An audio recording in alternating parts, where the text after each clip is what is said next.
दोस्तों, यह भारत भूमि अपनी गोद में बहुत राज समेटे हुए है, जो इतिहास के पन्ने में कहीं ओझल होते जा रहे हैं।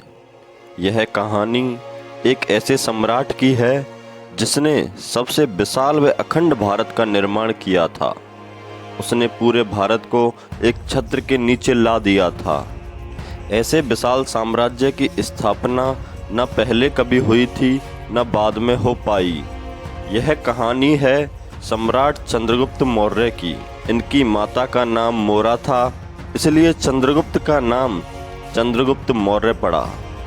चंद्रगुप्त मौर्य के गुरु आर्यवर्त के सबसे महान गुरु चाणक्य थे, जो अपनी महानता व ज्ञान के लिए आज तक पूजे जाते हैं और बहुत से लोग उनको आदर्श मानकर उनके पद चिन्हों पर चलते हैं।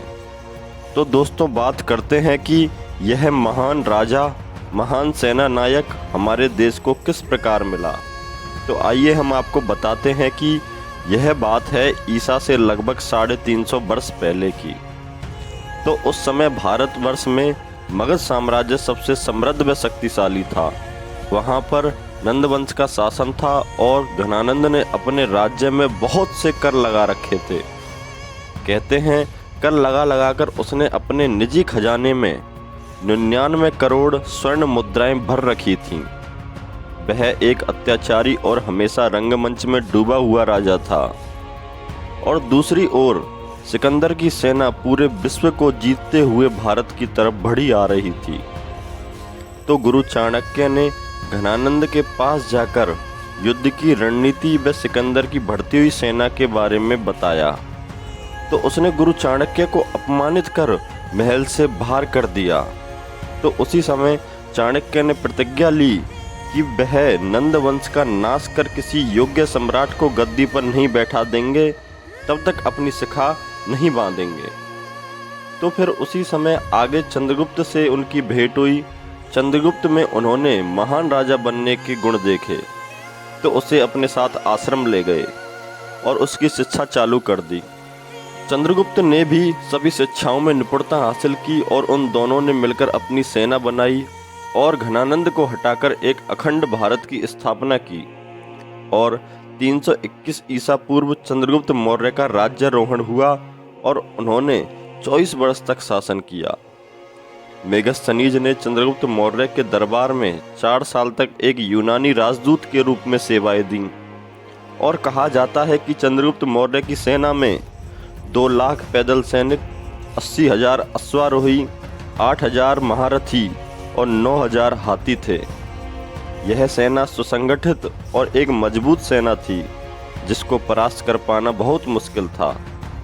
सिकंदर के बाद यवन शासकों पर सेल्यूकस निकेटर का शासन हो गया और उसने दोबारा भारत पर आक्रमण किया और चंद्रगुप्त से युद्ध के दौरान बुरी तरह पराजित हुआ। और चंद्रगुप्त ने उसे अपने दरबार में बुलाकर 500 हाथी भेंट किए। फिर सेल्यूकस ने अपनी पुत्री हेलेना का विवाह चंद्रगुप्त से कर दिया था। उसे भारतवर्ष का पहला अंतर्राष्ट्रीय विवाह भी माना जाता है। तो दोस्तों, उस समय चंद्रगुप्त का साम्राज्य अत्यंत विस्तृत था। उसका साम्राज्य विस्तार उत्तर में हिंदुकुश, दक्षिण में कर्नाटक तक, पूरब में बंगाल तथा पश्चिम में सौराष्ट्र तक था। साम्राज्य का सबसे बड़ा अधिकारी सम्राट स्वयं था और चाणक्य इनके दरबार में प्रधानमंत्री थे। और उसी समय चाणक्य ने अर्थशास्त्र की भी रचना की थी, जिसमें राजा के गुणों और राज्य व्यवस्था के बहुत से नियम लिखे हैं। उसका आदर्श है कि प्रजा के सुख और भलाई में ही राजा का सुख और भलाई है। अर्थशास्त्र में राजा के द्वारा अनेक प्रकार के जनहित कार्यों को महत्व दिया गया है। और चंद्रगुप्त ने प्रजा के लिए बहुत से भवनों, नहरों और नगरों का निर्माण करवाया। उसके राज्य में प्रजा संपन्न और निडरता से रहने लगी और बहुत से व्यवसाय खुलवाए। और चंद्रगुप्त ने अपने अंतिम दिनों में श्रवणबेलगोल नामक स्थान पर जाकर जैन धर्म अपना लिया था। और चंद्रगुप्त को जैन धर्म में महत्वपूर्ण स्थान मिला।